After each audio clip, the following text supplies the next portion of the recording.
Hello students, आज हम करते हैं चैप्टर 8 का क्वेश्चन नंबर 3। इस कंसेप्ट में हम slope of tangent and normal कर रहे थे, उसका थर्ड क्वेश्चन करते हैं आज। स्लोप ऑफ द टेंजेंट इसमें निकालनी है और साथ में इस क्वेश्चन में नॉर्मल भी फाइंड आउट करना है। आपको एक्स और वाई की वैल्यू गिवन है और थीटा आपको दिया हुआ है π/2। तो सबसे पहले हम एक्स देखते हैं। यहाँ पर एक्स आपको कितना गिवन है, 1 - a sin थीटा। तो x = 1 - a sin थीटा आपको गिवन है। यहाँ से हम क्या करते हैं, अब आपको पता है स्लोप ऑफ टेंजेंट निकालने का फार्मूला होता है dy/dx।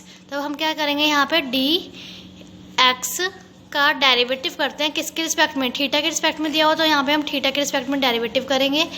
क्या आएगा, 1 का डेरिवेटिव करेंगे तो 0 माइनस a का a, साइन थीटा का डेरिवेटिव करा तो क्या आ गया, कोस थीटा। तो यहाँ पे आपका dx/d थीटा कितना आया, माइनस के a कोस थीटा। ठीक है, थीटा का दोबारा डेरिवेटिव थीटा के रिस्पेक्ट में करेंगे तो 1 आता है। तो इसलिए यहाँ पे हमारे पास क्या बचा, माइनस के a कोस थीटा। अब हम क्या निकालते हैं यहाँ पे, वाई हमें कितना दिया हुआ है, b कोस स्क्वायर थीटा। अब हम यहाँ से dy/d थीटा निकालते हैं, क्योंकि जो y आपको गिवन है थीटा के रिस्पेक्ट में गिवन है, तो हम y जो निकालेंगे वो भी थीटा के रिस्पेक्ट में निकालेंगे। ठीक है, b एक कांस्टेंट नंबर है तो b ऐसे का ऐसे ही आएगा। अब कोस स्क्वायर थीटा आपको मैंने एक बार पहले भी बताया था, जब भी कोस स्क्वायर थीटा आए तो इसका मतलब ये होता है ना, कोस थीटा का होल स्क्वायर। ठीक है, तो इसका मतलब क्या, पावर आगे आती है, फिर हम लिखेंगे कोस थीटा, फिर पावर में से जो पावर 2 थी ना, पावर में से 1 माइनस हुआ, फिर उसके बाद कोस थीटा, अंदर वाली ब्रैकेट के अंदर कोस थीटा है, कोस थीटा का दोबारा से डेरिवेटिव करेंगे तो यहाँ पे क्या आएगा, माइनस के साइन थीटा। तो यहाँ पर आपका आंसर बनेगा माइनस, ये सारे मल्टीप्लाई में हम इसको आगे पीछे करके लिख सकते हैं। तो सबसे पहले हम माइनस लिखा, माइनस के 2b cos theta into sine theta. अब 2 - 1 तो 1 होगी ना पावर, तो यहाँ पर dy/d थीटा की वैल्यू आपके पास ये आ गई। लेकिन आपको अभी पता है हमें स्लोप जो निकालनी है टेंजेंट की, उसका फार्मूला होता है dy/dx। ठीक है, तो अब y के नीचे तो थीटा आ रहा है और ये dx/d थीटा भी आ रहा है। तो अब हम क्या करते हैं, यहाँ से 7 चैप्टर में जब हमने किया था dy/dx निकालने के लिए क्या करते थे, dy यहाँ लिखते थे और dx को ऐसे लिखते थे। ठीक है, अब हम यहाँ किससे मल्टीप्लाई डिवाइड कराए, यहाँ पे कौन सी कॉमन टर्म है इन दोनों में से, डी थीटा यहाँ पर भी आ रहा है, डी थीटा यहाँ पर भी आ रहा है। तो देखो डी वाई को मैंने यहीं पे ऊपर रहने दिया, डी एक्स को यहाँ रहने दिया, इन दोनों में कॉमन था डी थीटा, तो हमने डी थीटा से ही मल्टीप्लाई और फिर उसी से डिवाइड करी, क्योंकि मैथ्स में आपको पता है कोई चीज़ एक बार नहीं होती, जो अगर हम मल्टीप्लाई कर रहे हैं तो डिवाइड भी होगी साथ। ठीक है, तो डी थीटा से मल्टीप्लाई और डिवाइड हमने करवा दी। अब dy/d थीटा की वैल्यू ये आपको गिवन है यहाँ पर, जो हमने निकाल के आए हैं अभी, कितनी, माइनस के, यहाँ पे पुट कर देते हैं, माइनस के 2b cos theta into sine theta multiply dθ/dx। लेकिन हमने क्या निकाला था यहाँ से, dx/d थीटा निकाला था, जो आया था माइनस के a कोस थीटा। यहाँ पर है dθ/dx, यानी कि इसका उल्टा, यानी कि अगर हम इसका रेसिप्रोकल कर दें तो हमारा आंसर आ जाएगा। तो हम इसका रेसिप्रोकल कर देते हैं, तो यहाँ पे कितना आएगा, dθ/dx = 1 माइनस के a कोस थीटा का अपोजिट करेंगे, रेसिप्रोकल करेंगे तो क्या आएगा, 1 - के a कोस थीटा। ठीक है, यानी कि ये आपके पास dθ/dx की वैल्यू आ गई, और dθ/dx हमें यहाँ चाहिए फार्मूले में, तो इसकी जगह हम ये वाली वैल्यू पुट कर देते हैं, 1 - के a कोस थीटा। ठीक है, कोस थीटा से कोस थीटा कैंसिल, क्या बच रहा है आपके पास, माइनस के 2b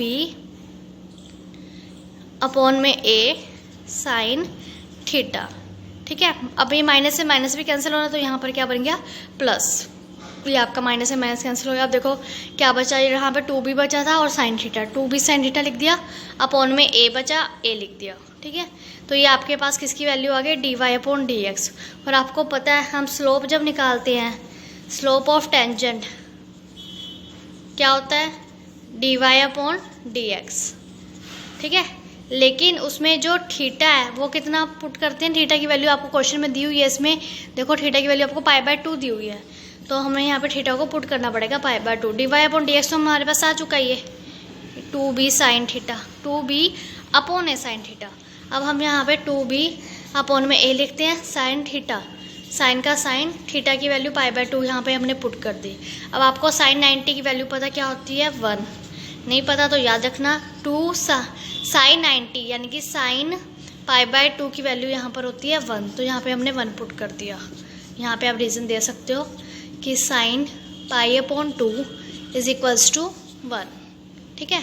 तो यहाँ पे आपके पास किसकी वैल्यू आ गई है, slope of tangent is equals to dy/dx। Theta की वैल्यू π/2 जब हमने पुट करी 2b/a आ गया, ठीक है। ये तो टेंजेंट का स्लोप आ गया।